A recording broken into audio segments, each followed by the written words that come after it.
Welcome to the Essential Tax Podcast with your host, Mishkin Santa.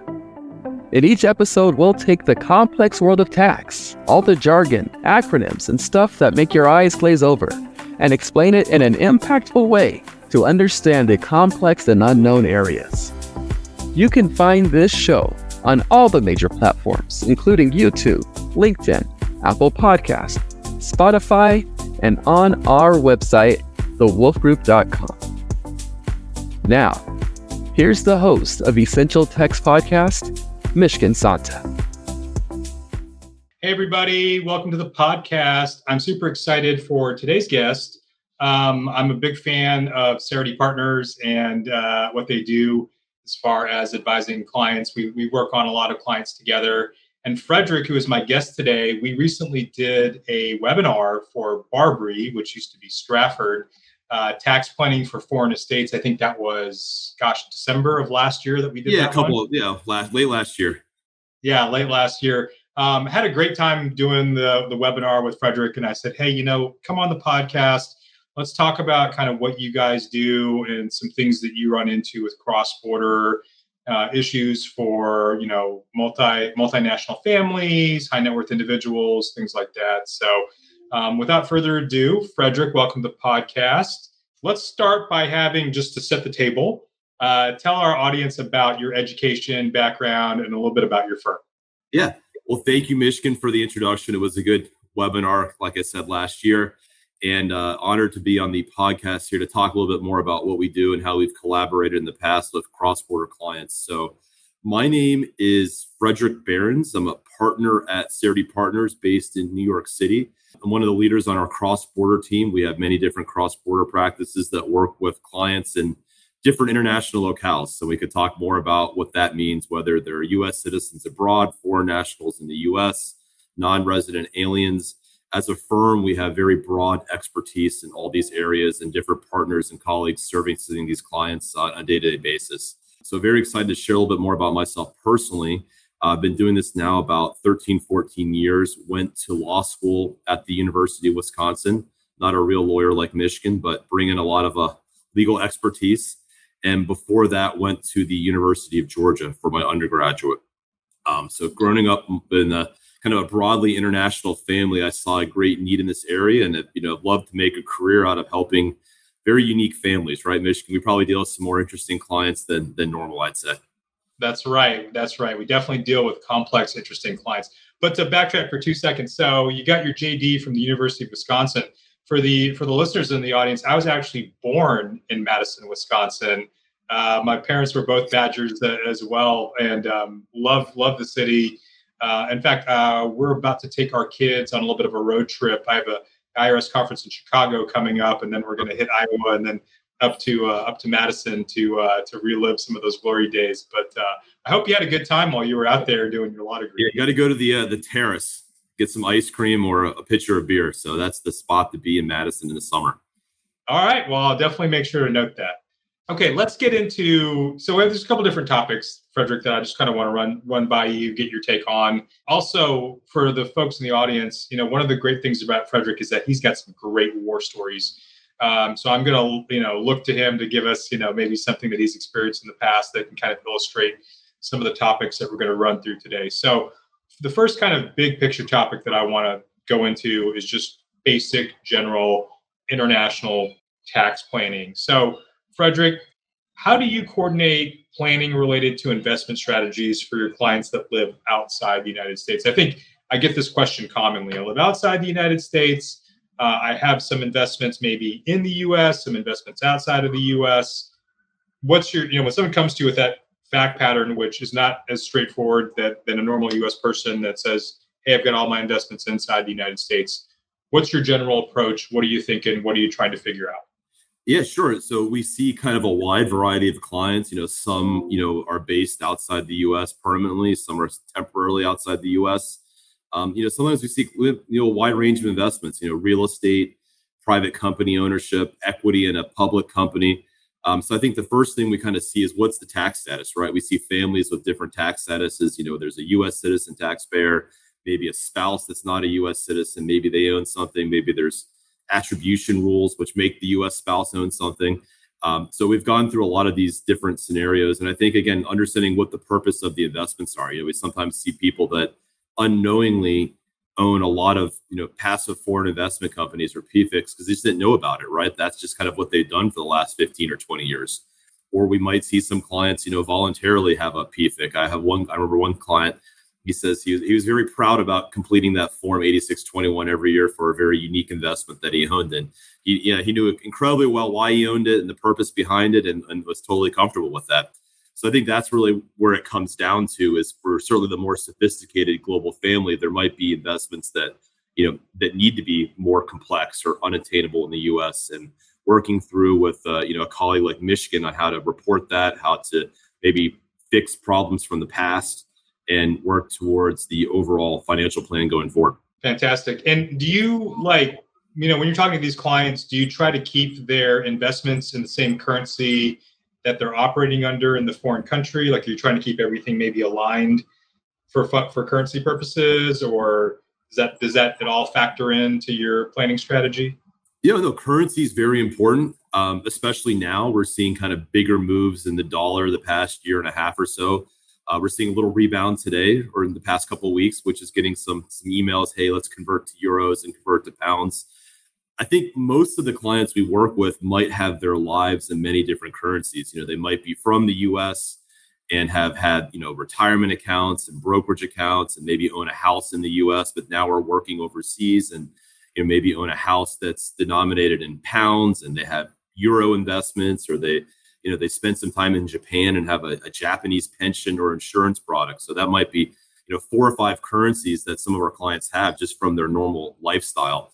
And we always bring it back to, again, the objectives, thinking through the whole balance sheet. We're able to kind of, see what their exposures are, plan for it, right? Right now, I think is the first time in a long time we've seen some dollar weakness and people are reevaluating their currency strategy, owning treasury bonds or other investments that yielded 4 or 5% that, have devalued now in the euros where they're spending and living in retirement is pretty impactful. So we're a big advocate of global diversification, owning, a mixed basket of U.S. equities, international equities, emerging markets. Again, those latter 2 asset classes have done really well recently. And I think for clients that have bought into global diversification have benefited them greatly and allowed them to maintain the same standard of living, even when the currency is all over the place. So I think that's kind of how we think about currency. And it's certainly a big topic, right? Especially when you're thinking about maybe buying real estate or a big asset in another jurisdiction.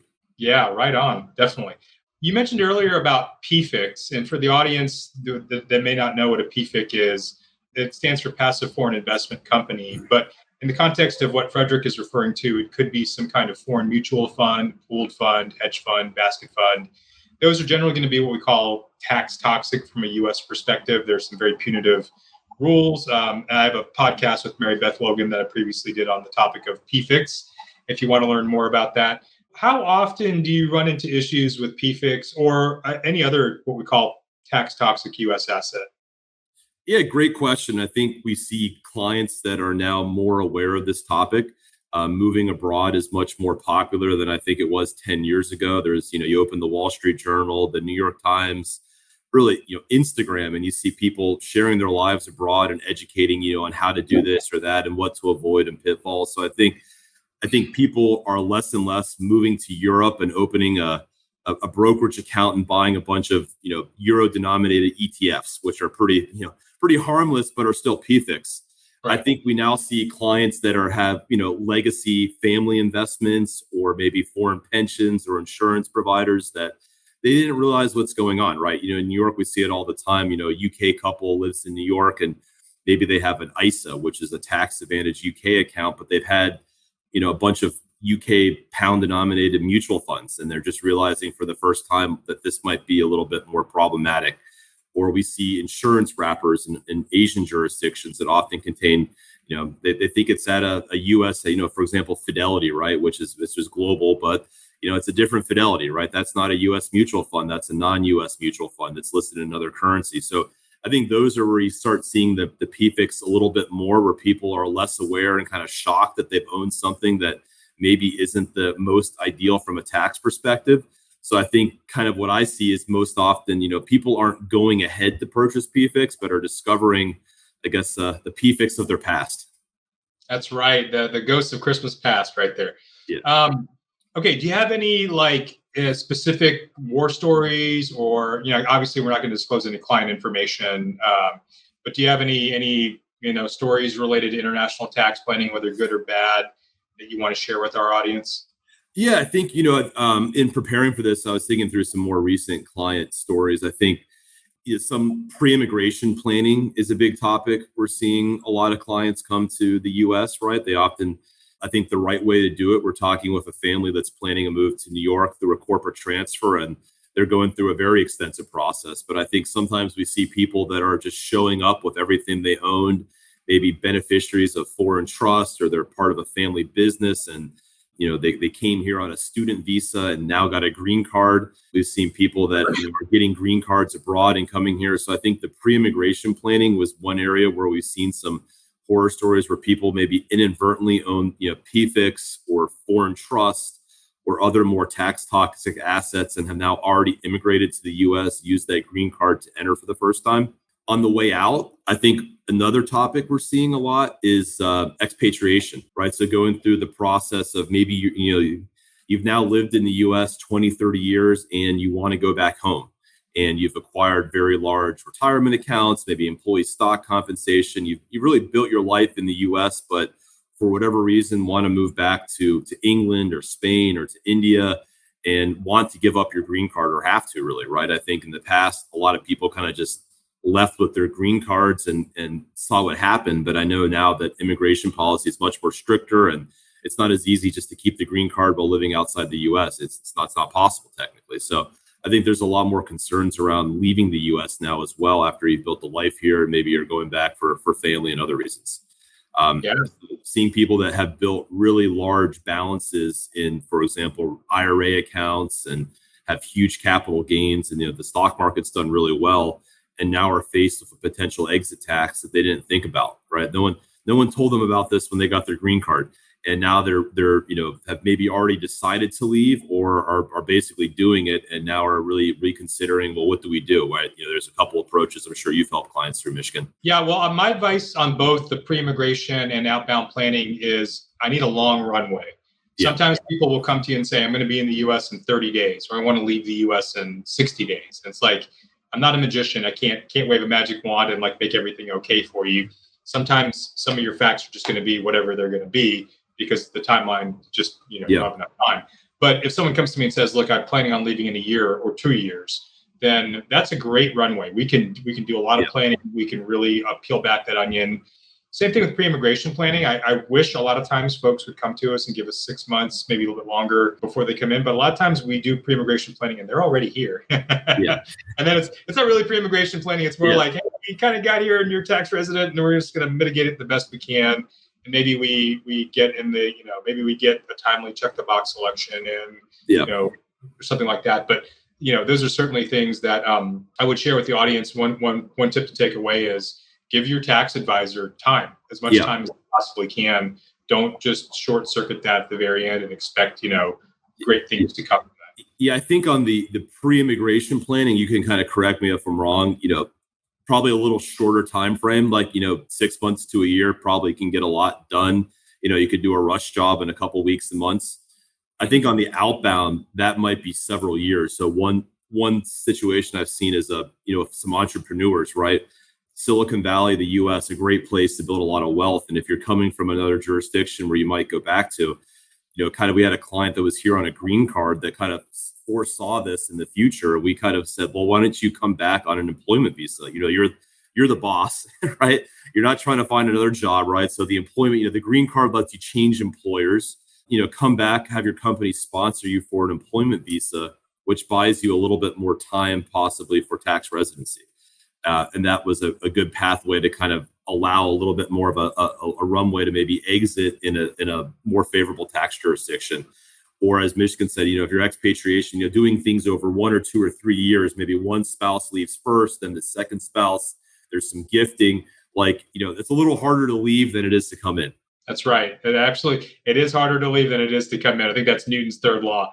Okay, let's switch topics here. Let's go to a topic which follows along with the webinar that you and I did last year let's talk about estate and gift planning. So sometimes it's the forgotten thing, right? Everyone wants to understand, well, what's my income tax, federal, state, what's the international informational reporting, what are those aspects? But they completely, then they get integrated here into the US, or maybe they're up out of the US, and we completely, or people completely forget about US gift and estate tax rules. Once you're a domiciliary of the US, those things can kick in. Or if you're a non-domiciliary and you have US status assets, maybe you're not planning appropriately for that. And I think a lot of people in this day and age think that estate planning or things like that are really for an older generation. Like, oh, that's for the baby boomers or maybe the elder Gen X folks. But what I would tell a lot of people, I was just on a trip with several couples, all my age, and I said, this is stuff that you need to think about right now. I mean, even, they're all U.S. people, so I was kind of giving them the diatribe about revocable living trusts and how those things work. But to get to the question that I want to ask you, how do you integrate U.S. estate tax planning into your investment decisions, advice, things like that? Yeah, no, that's really important. Like, we've seen some families that have built, tremendous wealth in the U.S., again, maybe on green cards or different statuses between each spouse. And, sometimes people have gone abroad, right? Just by having a green card, I mean, you could still pay your U.S. taxes and be a non-domicile, right? If you've moved back to your home country, maybe, and have lived there for 3 or 4 years, no intention to move back, and maybe you're a non-domicile or your spouse is domiciled, and there's a lot of, you're at a lot less exemption than you might have thought otherwise. And kind of determining that status and maybe some strategies around how you gift things to a U.S. spouse or children, or how to, set up a QDOT if that's a trust that makes sense in the jurisdictions where beneficiaries or grantors are, working through that. I think we've seen a lot of more wealth in some tougher situations that's built in IRA accounts. And, a big fan, I think one of your topics discussed is Roth conversion. I think Roth conversion could be a great estate planning tool, right? If you're living abroad in a jurisdiction where this all makes sense, big caveat there, not all jurisdictions like IRAs, or many more don't like Roth IRAs. But you might not be subject to state income tax where your beneficiaries are. Let's say you're living in a tax-free jurisdiction and your beneficiaries are in New York or California. A Roth, pretty aggressive Roth conversion could save a ton in taxes for your beneficiaries. And also, one way to reduce your estate is to pay taxes early, right? So we could do that, trade a little income tax for an estate tax benefit. So I think I've seen some situations where that's been a big benefit, but also just realizing, well, what state tax implications, like I said, we're in New York, right, with the New York estate tax cliff, and thinking about domicile is really important here. On how to, structure things appropriately between those countries. Yeah, and New York is kind of like the Godfather. You think you're out, and then they pull you back in. So you got to be real careful with. Yeah, New York's, they got you on the estate tax, and then California gets you on income tax too. I guess both states kind of get you where it hurts the most. So, but we've seen again, California. I've seen clients that are not U.S. resident, but New York or California resident. That's another unique situation. I always say that California wishes they had income tax treaties, but they're not their own country yet. Very true. What about gifting? Are there any common gifting strategies that you generally employ or pull out of the arsenal for your clients that you recommend? Yeah, so gifting, again, you have to be careful, right? Depending on the status of the gift that the donor, right? If the donor is a U.S. citizen or a known domicile, be careful what's gifting, right? You've probably counseled clients, gifting cash in a brokerage account is much different than cash in a bank account, right? That could be very impactful. So understanding the U.S. rules that apply to transfer tax, looking at the relevant transfer tax treaties, which are far fewer than income tax treaties. And then also just thinking through the local country rules, right? In Europe, right, gifting is pretty regulated, right? You're often looking at much lower exemption levels and between spouses and forced heirship. So there's a lot to consider, but some gifting, gifting again in the more tax-free jurisdictions or capital gains free jurisdictions, for example, Switzerland, Dubai, Singapore, Hong Kong, you've probably seen clients there, Michigan, where you could do a little bit more interesting, right? So moving appreciated assets from one spouse to the other spouse, kind of gifting downstream or upstream. I think that's been really beneficial, and we've seen tremendous appreciation in many public equities, right? So I know, again, I'm dealing much more in the world of public markets and private, securities essentially, right? Where I know you see more real estate probably too and other interests, but you can gift those. But I think from a gifting perspective, making sure you're managing the family balance sheet. If there's one spouse that's not paying any U.S. tax or local tax, they should buy NVIDIA 5 years ago, right? So we can work through that. Absolutely. Okay, let's go back to estate planning for a second here.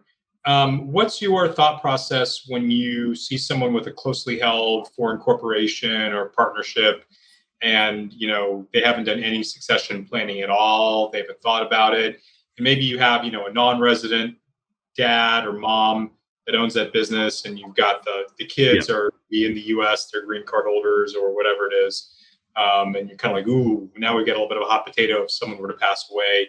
Do you have any thoughts on succession planning from a tax perspective there?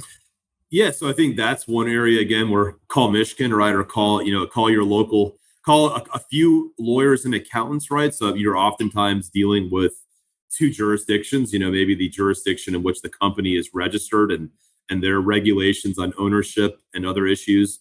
And then, U.S. beneficiaries, right? What should their role be in the business? Are they, by several of the owners becoming U.S. tax residents, are they subjecting the whole company to more, detailed IRS reporting that's going to annoy the cousin that never once visited the U.S., right? So there's a lot of nuances there. I think that's an area where, again, we closely work with outside counsel on the accounting and legal side to kind of review a structure and make sure it fits within the plan, or if maybe the U.S., if it's simple, maybe the U.S. person shouldn't receive part of that company. Maybe there's ways to equalize an inheritance or other things that keep it clean from the U.S. side. I know that's particularly relevant. I think I've seen a lot of Indian inheritances recently, right? We've seen a lot of money coming from India to the U.S., often real estate, farmland, other businesses, right? And it's quite complex, where there might be one structure for the Indian-based family and another structure for the U.S. family. It's very important. Absolutely. In fact, I've got a podcast upcoming. I think it's in August with our sister firm in India. Okay. And that's one of the questions I've got. I got 1,000,001 questions about U.S.-India cross-border. But to conclude this little topic of estate and gift tax planning, any war stories or examples that you want to share that can kind of illustrate some of the points you just I mean, very basic. I've seen clients that pass away without any kind of will or anything, and I've seen, especially when you're in a foreign jurisdiction, the probate process could be years, right? Just kind of not, even with very simple financial assets, right? If you don't, I had a client, if he would have spent a couple more minutes signing a few documents, would have saved his beneficiaries years of lawyers and courts and other things like that. So I think that's kind of one really important point. Just get the basics in place and kind of understand what may happen. But then otherwise, we're seeing some issues more on, from the financial side, the custodians with non-resident alien transfer certificates owning accounts, that takes a while for the IRS and the custodian, right? So we're working with different, custodians of assets. And, once you figure out the IRS rules, you have to figure out the internal policies and procedures that really, allow the custodian to release funds or manage it in the correct manner. So I think that's kind of an area where we've seen different interpretations and policies and delays. Once you think you have, once you give them the right answer, Mishkin, then they still have to deal with releasing the funds. So I think that's kind of one area we've seen some long waits and surprises in. Yeah, let me echo that sentiment. A couple of things that you said there that really kind of, I want to hit home with the audience here. One is that signing of all that additional paperwork. I have to just go back to my original comment that I made earlier about, especially for the U.S. folks, the revocable living trust, for things that don't go into a trust, like bank accounts. Maybe you want to do POD, payable on death, TOD, transfer on death. But these are things that are very, very, very important that I think a lot of people need to sit down and think about. I would challenge the folks in the audience to think in your head, do you know how your bank accounts are titled? Do you know how your real estate property is titled? Do you understand what happens if you were to pass away right now, given your current estate plan set up? Do you have a plan in place for that? Do you understand what happens to those accounts if you don't have something set up and bills need to be paid? I mean, these are things that I know no one really wants to talk about, and it's a lot of hassle. But like Frederic said, the little bit of extra time, a little bit of extra paperwork, some extra signatures, Like you've probably seen it with like I said, just a non-resident alien. Maybe he's holding cash, right? There's a massive difference between cash in a brokerage and cash in a bank or cash in a treasury bond, right? There's a 40% tax difference to some extent, right? So I think some of these small details really are adding up and are enforced. And it's kind of all, I wish I would have done that, or I wish I would have spent a couple, sometimes a couple extra minutes doing this or that to make it better for the next generation. Absolutely. And then one other comment that I think you made, you were talking about the transfer tax treaties. So I just want to make sure everyone understands that those are the, if I'm not mistaken, with what you're saying, you're referring to the U.S. gift and estate tax. Yeah, gift and estate tax, just broadly transfer taxes. So gift and estate tax treaties, the 17. There's limited, I think there's 18 of those. There's all right, okay, yeah. Very few, not as many income as we have much more numerous income tax treaties. Yeah, and those gift and estate tax treaties are really helpful when you have the U.S. estate tax and maybe like an inheritance tax in a foreign country. That's really where we've employed those a couple times.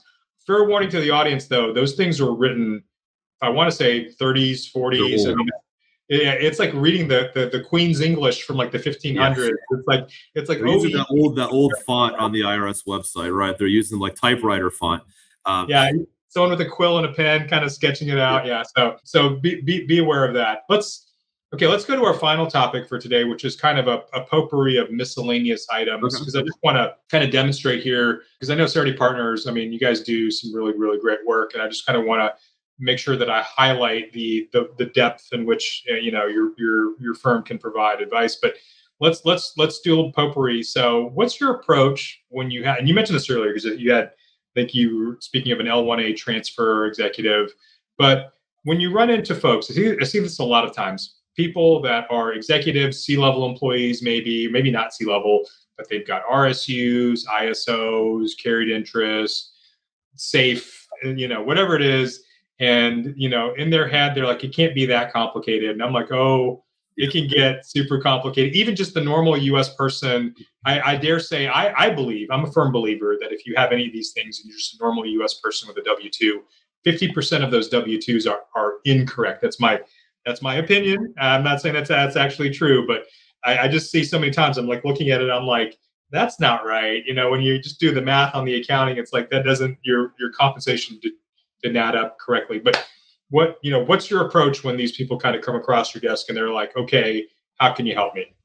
Yeah, no, there's, a multitude of different equity compensation, whether it's RSUs and stock options or PSUs or profit interest, there's carried interest. There's a lot of different ways to get paid that's not W-2. Right. And I think, in the cross-border context, I think it's really understanding if you're, working in different jurisdictions that often there's a trail. I think that's what catches most people by surprise, even states, right? If you move from California to New York, you're still going to be filing a California tax return possibly, right? Right. So I think I've seen clients that have left one country and are still kind of shocked that I think what you said, the payroll at many companies can be incorrect, right? On how they treat something or how they transfer you from one entity to another entity, from country A to country B, and how there's a trail, or how they deducted social security taxes or social security like taxes. I've seen situations where if you have a good accountant review something, you find $100,000 refund because something was, you paid taxes in the US and the UK for the same thing, and it should have canceled out by the treaty, right? So I've seen a lot of situations where I think when you start dealing with more unique equity compensation and just internal transfers, that the human resource or human capital department's not always getting it right, or the payroll provider.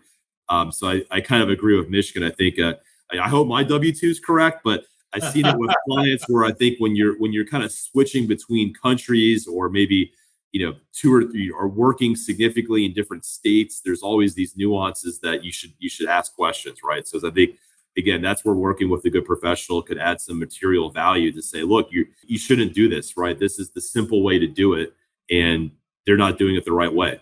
So I've seen that all the time.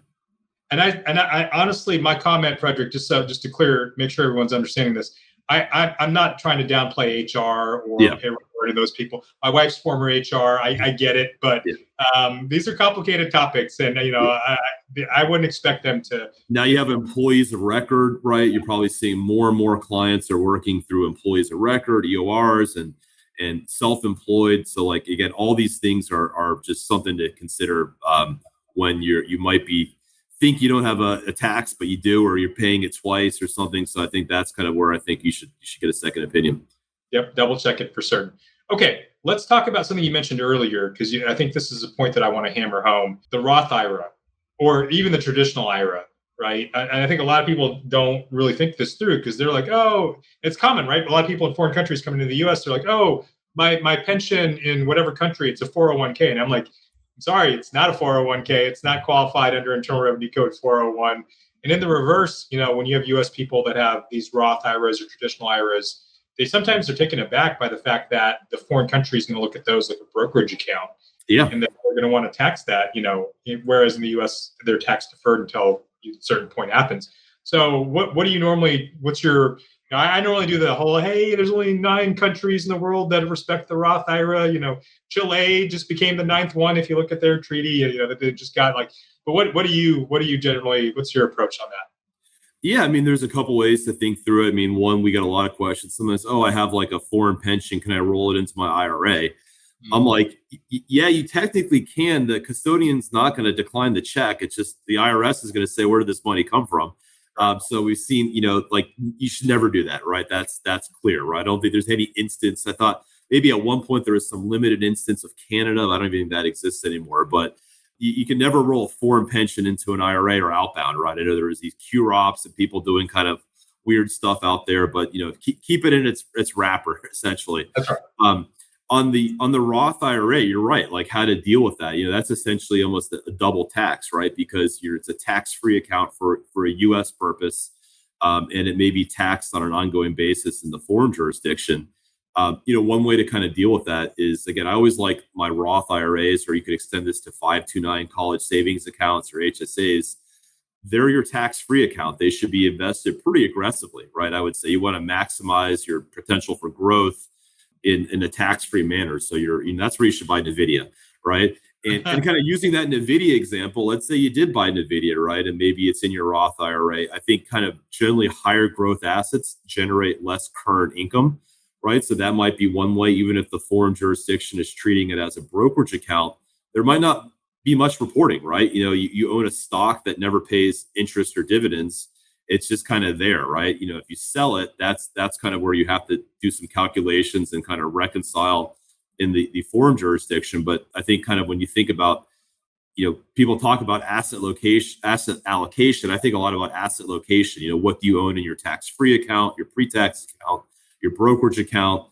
All these things matter, and they change, country to country. So I think there's always kind of some way to get it, but I agree it's not the fairest outcome many cases, because the Roth is just, it's too good to be true in a lot of countries. Okay, last big question, and then we'll go into the war stories for this topic. But last specific question in this area: what happens when what's your general approach when someone comes to you and says, "Hey, I'm a U.S. person, my spouse is a non-U.S. person. Maybe I've been filing separately, or I've been filing jointly under 6013G." Like, what's your general thought process when you're seeing this kind of mixed nationality couples that are coming across, and kind of how to deal with that? Yeah, no, that's a good area. There's a lot of planning that could be done, right? Whether you file separately or you file head of household, maybe you have kids and it makes sense for you to file. Maybe you're not earning any money, but you can claim foreign, refundable tax credits by going head of household. That's better than filing jointly. Some countries it's better to have that wider bracket, maybe to avoid income. Maybe one spouse has all kinds of wacky foreign investments, so they certainly shouldn't be doing it jointly, right? So I guess it comes down to a case by case kind of determination. But I mean, I would kind of overwhelmingly guess maybe keeping it separate works out in most situations, would be kind of my guess. Maybe 2/3 of the time, it's probably better to keep the non-U.S. spouse out. But there's definitely really good opportunities to file a joint and bring them in, or remove one person. That's, again, but my guess would be keep it separate. But again, like maybe you want to have the way your income is taxed, it's better to have a wider joint tax bracket, right? And that makes sense. But if the other spouse owns a bunch of PFICs, then probably not, right? It's kind of a balancing act. So I think case by case, be interesting to hear your thoughts, but it's certainly a good question on how to arrange things. And then also, that's on the income tax side, but then estate planning, right? If you're going to use the annual gifting exemption to your non-resident alien spouse, or you're going to, gift lifetime gifts to kind of reduce your $15 million estate tax exemption that's not 30 because they're not a domicile. So there's definitely, I think no situation is the same. So there's definitely some analysis and trade-offs to be understood. What's interesting to me is a lot of people have this common misconception that they have to file married filing jointly under the U.S. system of tax. And the IRS even went so far as I think they updated Circular 230, where tax preparers are, I think, required ethically to say, you have the option. Like you don't have to file jointly. You can file separately. Just because you filed jointly in a previous year doesn't mean you have to file jointly this year. I think they did that mainly for the innocent spouse, injured spouse rules. But there's that. And then I think what you hit the nail on the head, which is you really got to look at both spouses separately. I think a lot of times we just look at one spouse comes to us, they're like, I've got these issues, but then we don't really talk about the other spouse and, look at both spouses closely. I see this in your neck of the woods all the time with the UN. We have the G4 visa holders. Maybe they're married to a U.S. citizen or a green card holder. So you get your resident, non-resident. Should we file jointly? Should we not? Well, okay, let's look at everything there and, do we need and then I deal a lot with the custodians, right? The practical side, how are 1099s issued? How are 1042s issued? I'm working with one client talking about horror stories that they never updated their WA-BEN and we're just getting the gross 24% backup withholding. That's what they thought was normal. And now they're fighting for the, hundreds of thousands of dollars in refunds. I just looked at their statement. I was like, this isn't accurate, before they came to us. But like I said, there's some real, I think I wouldn't be surprised that there's a ton of non-resident aliens out there that are getting withheld at 24% of gross proceeds on sales in their U.S. financial accounts for an expired WA-BEN. That's real money. That's not the 30% or the 15% or 0% treaty rate. It's a gross proceeds. So if you sold $100,000, $24,000 went to the IRS of a treasury bond, for example. Right. Yeah. And you certainly don't want that to happen. You don't want that. And that's just, again, like figuring out how to reconcile a custodian and the IRS. And I guess the one tip on that is fix it in the same tax year. Once you kind of let this go beyond one tax year, it's not a custodian problem. It's more of an IRS issue.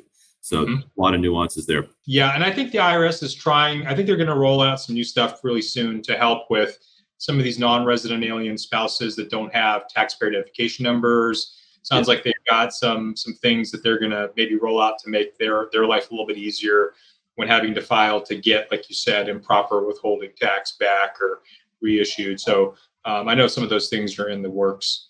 Frederic, it's been a pleasure having you on the podcast. I knew you were going to bring the heat. Yeah, I always like to talk with you, Mishkin, and hear kind of, like I said, like hearing all the other guest speakers, and glad I could be part of the club. So hopefully you have me back one day. Absolutely. We definitely want you to be a frequent flyer. So tell our audience, if they want to get in touch with you, how does it work? Do you do discovery calls, consultations? Like they want to speak directly to you? How does that, do they need to go online, schedule an appointment? Yeah, I think, we're a great fit just to, really anyone talking more about, we are a wealth management firm focused on holistic financial planning, but do a lot of different things. So I always say, let's have a discovery call. I think that's kind of always my offer. And, we kind of think a little differently than maybe a lawyer or an accountant, right, on some of these issues and dealing with some of the practical matters of moving money, custodians, and investing.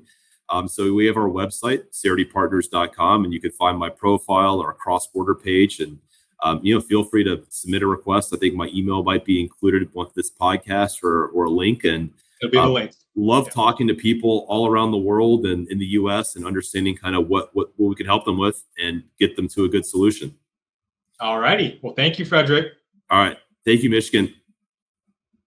Bye. You've been tuning in to the Essential Tax Podcast with your host, Mishkin Santa. You can find this show on all the major platforms, including YouTube, LinkedIn, Apple Podcast, Spotify, and on our website, thewolfgroup.com. Thank you for your positive reviews, comments, questions, and for sharing this show with others.